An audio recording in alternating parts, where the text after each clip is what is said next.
Bienvenue à ce nouveau rendez-vous de votre programme Round-Up Actualité, une semaine sur les antennes de For You Télévision, l'actualité telle que traitée par l'ensemble de notre rédaction. Cette semaine a été également, comme toutes les autres semaines, mouvementée par l'actualité dans le continent. Et cela nous amène tout d'abord au niveau des titres. Le grand menu commence tout d'abord du côté de la République centrafricaine, où l'on a pu procéder donc à ce qui concerne la réécriture du projet de la nouvelle constitution, l'installation des 53 membres, mais aussi par la suite désignation du comité qui va donc coiffer les 53 membres en charge de rédiger donc le projet de la nouvelle constitution république centrafricaine. Ceux-ci ont tenu leur première assise. Également à suivre au cours de ce rendez-vous comme grande actualité, retour sur la situation qui se corse donc entre la Côte d'Ivoire et le Mali, après que le Conseil national de sécurité du ivoirien s'est donc tenu et accuse le Mali et de prise d'otages jugée donc inacceptable, et donc prend effet sur la CEDEAO. Le Mali, quant à lui, est donc en train de mettre la CEDEAO en garde contre toute forme d'instrumentalisation. Les autres informations sont à développer au cours de ce rendez-vous.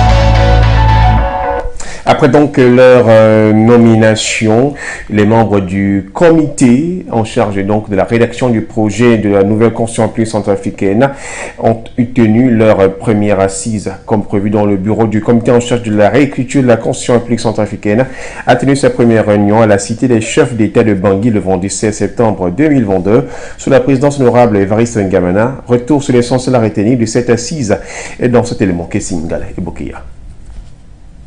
Installé le mercredi 13 septembre 2022 par le président de la République, le professeur Faustin Archange Touadéra, les personnalités en charge de la réécriture de la Constitution de la République centrafricaine se sont réunies le vendredi 16 septembre 2022 dans la salle de conférence de la Cité des chefs d'État de Bangui. Présidé par l'honorable Évariste Ngamana, président du bureau de ce comité, il était notamment question de faire une prise de contact et d'élaborer un chronogramme de travail. De la République centrafricaine, étant entendu que le comité a été installé par le président de la République, chef de l'État, et un décret a été pris le lendemain pour entériner la désignation des membres du bureau. Et en qualité de président de ce comité, j'ai pu convoquer par communiqué cette rencontre d'aujourd'hui pour permettre au comité de faire une séance de prise de contact. Et nous avons aussi, au cours de cette première séance de travail-là, mis en place un chronogramme de travail, en commençant d'abord par l'élaboration du règlement intérieur qui va guider nos travaux. Et aussi, nous allons planifier des séances plénières, des travaux au niveau du bureau, etc. Les clauses prises à l'issue des travaux de cette première réunion, bien que confidentielles, témoignent néanmoins la bonne dynamique dans laquelle s'inscrit ce projet de réécriture de la nouvelle constitution. Et nous avons insisté aussi sur le caractère confidentiel des activités que nous allons mener, puisque nous sommes là désignés au nom de nos différentes entités, mais nous travaillons pour le peuple centrafricain, pour l'intérêt du peuple centrafricain, et nous avons le devoir, sinon l'impérieuse nécessité de garder la confidentialité autour de tout ce que nous allons débattre, examiner. Rappelons que ce comité mis sur pied par décret présidentiel du 12 septembre 2022 est composé de 57 personnalités disposant de 3 mois pour proposer un nouveau texte de loi en République centrafricaine. Au Mali, ce 15 septembre 2022 s'est ouvert la semaine de la réconciliation et de la paix. Celle-ci va se clôturer le 21 septembre sous le thème « Faisons de la diversité un atout pour la cohésion sociale » dans le pays. L'événement sera meublé par des activités éducatives, citoyennes, civiques, sportives et culturelles. L'objectif est de restaurer la paix et renforcer la cohésion sociale. Le colonel-major Ismaël Ouagé est ministre de la Réconciliation nationale et revient dans cet élément sur le bien fondé de la dite semaine. Je vous propose de regarder. 2022 s'ouvre la semaine nationale de la réconciliation sur l'ensemble du territoire national, sans exclusion aucune. Cette semaine est dédiée à la réconciliation, à la paix, au pardon, à la cohésion et au vivre ensemble entre les filles et les fils de notre pays, le Maliba. Cette cohabitation harmonieuse et pacifique, tant enviée et tant variée, se voit aujourd'hui mise à mal suite à des crises cycliques favorisant une insécurité grandissante et généralisée, une fissure du tissu social et un effritement des valeurs telles que la tolérance, le pardon et la solidarité. C'est pourquoi la semaine du 15 au 21 septembre 2022, marquant la première édition de la Semaine nationale de la réconciliation, sera mise à profit pour parler de nos valeurs séculaires, celles-là même qui ont fondé le ciment de notre unité nationale et notre cohésion sociale, notamment le Sinankouya, le Nimoya, le Siginoya, le Bouraya, pour ne citer que ceci. Mesdames et messieurs, chers compatriotes, le génie de notre peuple et la grandeur de notre nation résident dans la densité de son intelligence collective et la diversité de ses couleurs, de son savoir et de ses croyances. Cette première édition sera célébrée sous le thème « Faisons de la diversité un atout pour la cohésion sociale au Mali ». Rappelons que la Semaine nationale de la réconciliation a été instituée par la loi d'entente nationale dans son article 7 afin d'asseoir les jalons d'une paix durable, facteur de sécurité et de développement. C'est pourquoi j'en appelle à l'ensemble des Maliens, femmes et hommes, jeunes et vieux, noirs et blancs, de l'Est, de l'Ouest, du Nord, du Sud, du Centre, comme ceux établis à l'extérieur, de s'investir chacun en ce qui le concerne, là où il se trouve, selon le pouvoir et le savoir dont il dispose pour le retour de la paix à travers la réconciliation. De façon particulière, j'en appelle aux autorités traditionnelles, aux artistes, aux leaders religieux, aux enseignants et aux hommes de médias pour prendre leur rôle et place, tout leur rôle et toute leur place dans la construction citoyenne à travers la culture de la paix. Votre rôle est essentiel pour la construction et la régulation des consciences. Toujours entre le Mali, cette fois-ci, mais en ce qui concerne sa relation avec la Côte d'Ivoire, avec un 9 militaires ivoiriens, Bamako qui met donc en garde contre toute instrumentalisation de la CEDEAO. Comme elle a coutumé, c'est à travers un communiqué lu à la télévision nationale le 15 septembre 2022 que le gouvernement de transition au Mali a répondu à Abidjan dans l'affaire des 46 soldats détenus depuis le 10 juillet 2022. Bamako rejette catégoriquement l'idée de faire appel à la CEDEAO dans un dossier purement judiciaire et bilatérale et met par ailleurs en garde contre toute instrumentalisation de cette institution communautaire par les autorités ivoiriennes pour se soustraire à leurs responsabilités. L'essentiel du communiqué avec le concours d'un Guinée. C'est avec une très grande préoccupation, une profonde stupéfaction que le gouvernement de la transition malienne a pris acte du communiqué du Conseil national de sécurité de la Côte d'Ivoire tenu le 14 septembre 2022.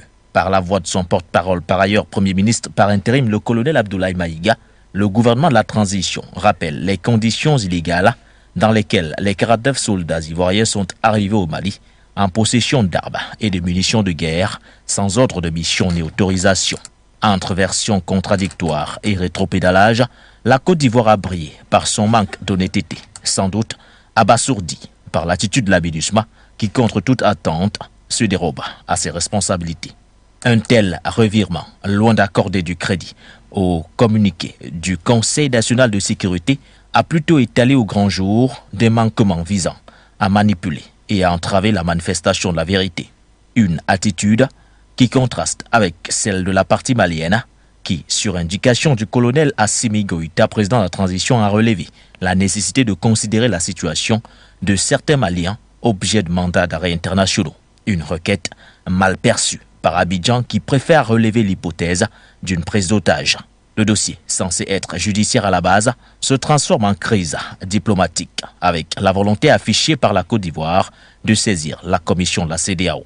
Une procédure devant l'instance communautaire qui ne laissera pas Bamako indifférent. Rappelant que l'affaire des 49 militaires est purement judiciaire et bilatérale, le gouvernement de la transition met en garde contre toute instrumentalisation de la CEDEAO par les autorités ivoiriennes.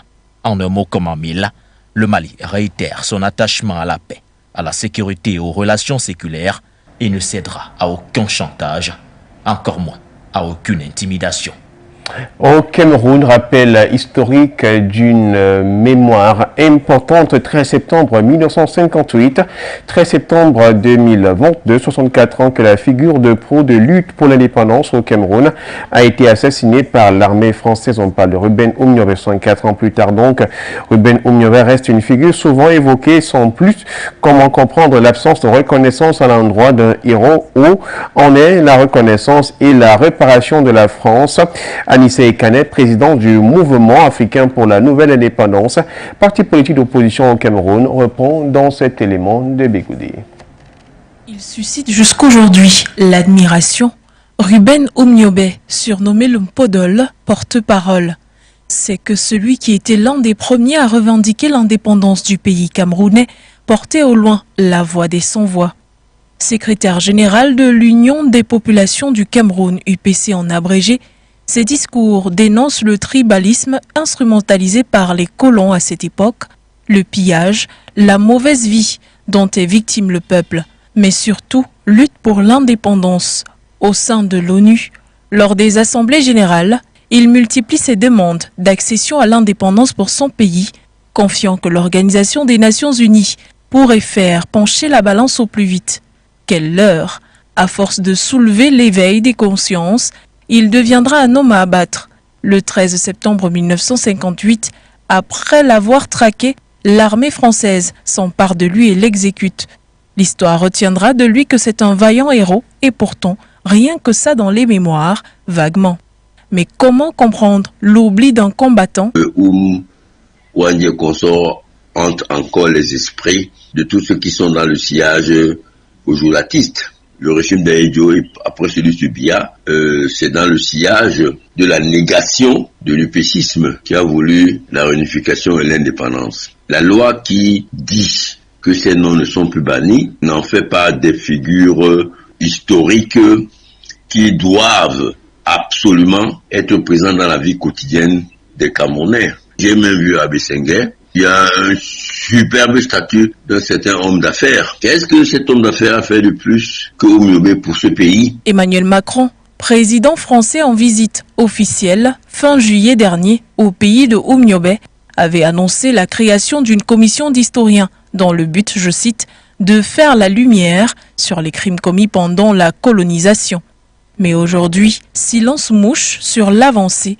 La même promesse a été faite en Algérie lors de sa visite en août dernier. Je crois que Macron a envoyé une fin de non-recevoir parce que la déclaration de Hollande disant que les archives ont été ouvertes, je ne sais pas ce qu'elle a produit. Macron n'a fait que répéter cela. Le problème des exactions et des génocides dans notre pays par les forces d'occupation françaises, c'est un fait historique qui est incontestable. À partir des années 50, plusieurs historiens ont écrit dessus, plusieurs thèses, plusieurs études ont été faites à ce sujet, même pas nécessairement par des Camerounais. Donc, nous envoyons une commission technique déjà pour régler ce problème-là. Un problème politique entre le Cameroun et la France, c'est une fin de non-recevoir. Aucune indication précise n'a été faite sur cette fameuse commission qui la nomme, que ça en feront partie. Ça ressemble beaucoup aux histoires de Montpellier. Il a convoqué soi-disant la jeunesse africaine. Le Cameroun commémore la vie d'une figure marquante de l'histoire du pays. Il s'agit d'un vif tour dans le passé sans plus, comme peuvent le souligner plus d'un. c'est que la génération de 2000 ne connaît pas cette partie de l'histoire et celle qui la précède l'a enfouie sous une pile de priorités. L'histoire au Cameroun, elle continue cette fois-ci dans le cadre du numérique. Le taux de pénétration à Internet dans le pays a largement grimpé pour atteindre plus de 35% en 2022. C'est ce que la transformation digitale gagne du terrain dans les entreprises et les ménages. Les chiffres ont été dévoilés lors de l'ouverture du forum sur la transformation digitale, débuté le 14 septembre 2022 à Yaoundé, capitale du pays. Bégoudé une fois de plus. 4,3% en 2010 à 36,5% en 2022, ce sont les chiffres de l'amélioration de la pénétration à Internet au Cameroun. Des chiffres rendus publics lors du 22e forum sur la transformation digitale organisé par l'ANTIC, Agence nationale des technologies de l'information et de la communication, dans la ville de Yaoundé, depuis le 14 septembre, ce jusqu'au 16 prochain. L'ANTIC a pour rôle de faire l'état des lieux du niveau de transformation digitale et proposer des stratégies adaptées aux réalités du Cameroun. Et selon une analyse de l'agence, 89% des structures disposent d'une stratégie de formation digitale, 80% d'un site web, ce qui constitue de grandes avancées. Et pourtant, tout n'est pas encore joué. Sur le chemin de la digitalisation, le manque de formation, de ressources humaines et même d'infrastructures facilitatrices sont des pierres qui constituent un frein. Le forum sur la transformation digitale, notamment la 22e édition, est une période qui permet à l'ANTIC de mettre en exergue l'apport du numérique dans l'optimisation des processus, des structures et administrations du pays. L'ANTIC étant une entité publique, lors du forum, elle s'associe également avec le secteur privé pour mieux agir et penser ensemble dans le but de corriger la situation digitale au Cameroun. On parle de réforme économique avec le FMI qui appelle à la prudence en Afrique. Le Fonds monétaire international appelle le gouvernement d'Afrique subsaharienne à faire preuve de prudence en matière de réforme macroéconomique au moment où la famine progresse dans une région fortement affectée par les conséquences du Covid-19 et de la guerre en Ukraine. Les détails de cette réforme avec Emma Monto. D'après les estimations du Fonds monétaire international, au moins 123 millions de personnes, soit environ 12% de la population d'Afrique subsaharienne, pourraient connaître une insécurité alimentaire aiguë, confrontée à une sévère malnutrition, incapable de satisfaire ses besoins alimentaires et alimentaires. Le réchauffement climatique contribue à accroître le nombre de personnes souffrant de la faim, alors que l'Afrique de l'Est connaît l'une des pires sécheresses de son histoire. Les conséquences sur l'économie de la pandémie de Covid-19 se sont combinées à une flambée des prix des céréales alimentées par la guerre en Ukraine. Malgré les nombreuses difficultés, certaines réformes de libéralisation du commerce, des réglementations et des marchés sont réalisables. Des politiques monétaires recalibrées pourraient atténuer l'impact sur les biens produits localement et ancrer l'inflation. Pour le FMI, la libéralisation du commerce et la diversification des importations pourraient aider à stabiliser l'offre et les prix alimentaires régionaux. Le Fonds monétaire international cite ainsi l'exemple de l'interdiction imposée par la Zambie des exportations de son maïs en 2020, alors que la mise en disposition d'une partie de la récolte aurait pu aider à combler le déficit alimentaire de l'Afrique australe. Le FMI a renouvelé son engagement à soutenir les pays africains qui ont besoin d'une assistance technique et d'un soutien financier. S'agissant du dialogue national au Tchad inclusif, du côté de l'Égypte, on a donc gracié Tom Erdimi par le président Abdel Fattah al-Sisi. Tom Erdimi, le frère jumeau de l'ancien chef rebelle Timon Erdimi, est sorti de prison et est libre. L'annonce a été faite par le secrétaire général adjoint de la présidence tchadienne, Ousmane Abdraman Djoungoro. Tom Erdimi sort de prison à la suite d'une grâce présidentielle que lui a accordée le président Abdel Fattah al-Sisi sur une demande du président de la transition tchadienne, Mahamat Idriss Déby. Cette libération de Tom Erdimi était l'une des conditions pour que l'Union des forces de la résistance intègre le dialogue national inclusif qui se tient actuellement du côté du Tchad. Des précisions avec Bala. Erdimi est libre. Emprisonné depuis plusieurs mois en Égypte, le frère jumeau de Timon Erdimi a été gracié par le président Abdel Fattah al-Sisi. Neveu de l'ancien président tchadien Idriss Déby Itno, Tom Erdimi fut par ailleurs son directeur de cabinet en 1991, avant d'être chargé de certaines activités pétrolières. Il était entré en rébellion en 2005, conduisant plusieurs offensives visant à renverser M. Déby en 2008 et 2019. Une opération qui lui vaudra une condamnation à mort par contumace, alors même qu'il était en exil à l'étranger. La libération de Tom Erdimi sonne comme une lueur d'espoir, celle qui verra la réintégration de l'Union des forces de la résistance au dialogue national, inclusif et souverain, actuellement en cours en N'Djamena. Rappelons que depuis novembre 2021, le pouvoir de transition avait déjà accordé une amnistie générale aux rebelles affirmant vouloir faire table rase des vestiges hérités des périodes sombres du Tchad. Le dialogue national inclusif et souverain qui se tient actuellement devrait permettre au président du Conseil militaire de transition, Mamad Idriss Déby, de rendre le pouvoir aux civils par la voie des élections libres et démocratiques. Un événement particulier s'est déroulé du côté du Burkina. Cette semaine a été bien sûr relayé par la rédaction de For You Media. Le Burkina Faso, donc le limogeage de Sempore, le ministre de la Défense des anciens combattants. Et donc s'est interrogé si changer les hommes était-il suffi de changer la politique. Le ministre de la Défense, donc Barthélemy Sempore, a été remercié le 12 septembre 2022 et remplacé à son poste par le président de la transition burkinabé, le lieutenant-colonel Paul-Henri Sandaogo Damiba. Ce léger remaniement intervient après plusieurs attaques djihadistes, un mini-remaniement qui semble ne pas faire l'unanimité et traduit encore plus le manque d'amélioration de la situation sécuritaire. Dans cet élément, la rédaction de For You Media, comme je le disais, nous propose une analyse basée sur la question qui taraude les esprits de tous les Burkinabés. Changer les hommes, suffit-il à changer de politique? La voix d'un Guinée. Émissaire parfait d'un système qui n'arrive pas à bien conduire la transition, ou alors paye-t-il la recrudescence des attaques djihadistes? La question est sur toutes les lèvres depuis la lecture du décret portant limogeage de Barthélemy Sempore au ministère de la Défense et des anciens combattants. Le décret lu à la télévision burkinabé le 12 septembre 2022 portant la signature du président du Faso, président de la transition, le lieutenant-colonel Paul-Henri Sandaogo Damiba, loin de faire l'unanimité, a plutôt donné lieu à d'autres interrogations. Ce léger remaniement, le premier du genre depuis le gouvernement de transition au mois de mars 2022, acte-t-il le manque d'amélioration de la situation sécuritaire? Pourquoi récupérer le poste de la défense et se faire assister du général de brigade Silas Keïta, nommé ministre délégué en charge de la défense, pendant que certains voient une volonté manifeste d'écarter l'un des derniers ministres de la défense laissé par l'ancien président Christian Rochemar Kaboré? D'autres pointent du doigt le mois de septembre sanglant avec 35 civils, dont des femmes et des enfants tués dans l'explosion d'un engin artisanal au passage d'un convoi de ravitaillement entre Djibo et Bourzanga.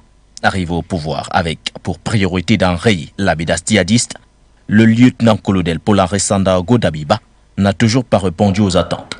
C'est donc en toute logique qu'on se demande si changer les hommes suffit-il à changer de politique. Et du côté presque de l'Afrique australe, nous sommes donc au Kenya, à William Ruto, après avoir prêté serment quelques jours après. Le dirigeant officiellement donc rendu public ses premières décisions, notamment sur l'économie du pays en souffrance. Le chef de l'État a ordonné la suspension des subventions aux produits pétroliers enclenchées par son prédécesseur Uhuru Kenyatta. Celles-ci sont jugées trop coûteuses et facteurs d'augmentation de la dette publique. Une décision à deux revers, nous dites-vous, Bégoudé.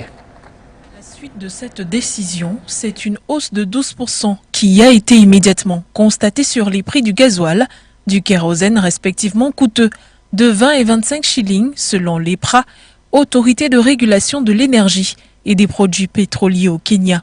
Des tarifs applicables jusqu'à la date du 14 octobre. William Ruto vient ainsi mettre fin à une politique de subvention mise sur pied par son prédécesseur Uhuru Kenyatta, jugée inefficace et trop onéreuse pour l'État qui avait pour but de soutenir les prix à la pompe et maintenir la désescalade chez les bas peuples. Il s'agit de 144 milliards de shillings. Le président Ruto, dont le pays possède l'une des plus influentes économies en Afrique, a annoncé lors de sa campagne électorale qu'il travaillait à des mesures pour la baisse de l'inflation aujourd'hui estimé à plus de 8%. En juillet dernier, le gouvernement annonçait déjà ses intentions de supprimer ces subventions coûteuses pour l'État et selon le secrétaire du cabinet au Trésor national et à la planification, Okori Yatani, cette décision visait à diminuer le budget de l'État ainsi que permettre la réorientation des dépenses publiques vers des secteurs qui soulageraient la classe vulnérable. La subvention en voie de dépasser son allocution augmenterait donc la dette publique. Aujourd'hui, le défi du nouveau dirigeant du Kenya est de rattraper ce gouffre financier, longtemps crié par ces subventions onéreuses, mais plus que jamais, dans la même foulée, contenir l'inflation qui pourrait devenir une cause de grogne au sein du peuple, qui supporte déjà mal les conditions de vie difficiles, avec la cherté sur les étals, et désormais à la pompe, qui devrait être suivie par une augmentation des tarifs de transport. Les 100 jours dont dispose Ruto pour respecter ses promesses sont entamés de moins de 10 jours. Et cette semaine également aussi, la rédaction de For You Média a traité de l'actualité sur le réchauffement climatique. L'Afrique réclame des indemnités à l'ONU. Face au ravage du réchauffement climatique, l'Afrique réclame des pays riches et grands émetteurs de gaz à effet de serre qu'ils respectent leurs engagements financiers pris par le passé. Une quarantaine de pays réunis à Dakar au Sénégal durant la semaine réclament la mise sur pied d'un fonds de prise en charge des pertes et dommages subis par les pays les plus démunis d'Afrique. Kouichou. Inondations, érosion côtière, pluie hors saison. Plusieurs pays africains sont victimes des dégâts causés par le réchauffement climatique et réclament des indemnisations auprès de l'ONU. Issus du groupe des pays les moins avancés, PMA, ils étaient environ 45 pays principalement africains et asiatiques réunis à Dakar, au Sénégal cette semaine. Des ministres et autres experts PMA réunis afin d'adopter une position commune en vue de la COP27 qui se tiendra au mois de novembre au Caire en Égypte. Les différents intervenants ayant pris part à ces réunions du 14 au 15 septembre ont insisté sur la part minime prise par leur pays aux émissions globales de gaz à effet de serre et sur le tribut disproportionné qu'ils payent. Le Sénégal et la République démocratique du Congo, participant à cette conférence, ont refusé d'une même voix que leur pays renonce à l'exploitation future du pétrole et du gaz sous la pression des pays industrialisés au nom de la lutte contre le réchauffement climatique. Le Sénégal prévoit de commencer à exploiter les réserves de gaz et de pétrole dans l'Atlantique en 2023. Quant à la République démocratique du Congo, elle a lancé fin juillet des appels d'offres pour l'exploitation de 27 blocs pétroliers et 3 gaziers, suscitant l'émoi des défenseurs de l'environnement. Eve Bazaïba Massoudi, la responsable congolaise, a jugé inconcevable que l'Occident, qui a construit son industrie grâce à l'énergie fossile, demande à la RDC d'y renoncer, alors qu'il continue de représenter l'écrasante majorité des émissions. Elle est rejointe par son homologue sénégalais, Abdou Karim Sall, ministre de l'Environnement, en ces termes. « Nous n'acceptons pas qu'ils viennent nous dire de renoncer aux leviers que nous avons. » Fin de citation. L'Afrique doit-elle rester pauvre pour que la planète respire ? Le continent continue de subir la pression d'ONG et autres organismes internationaux quant à réduire leur production pour freiner la dégradation de l'environnement. L'Afrique doit-elle souffrir au détriment notamment des avancées du monde pendant que d'autres s'enrichissent? Telle est là la grande problématique sur cette question de changement climatique et bien d'autres. Mesdames, Messieurs, le rendez-vous d'une semaine d'actualité, le round-up sur les antennes de For You Télévision s'achève. Bonne semaine.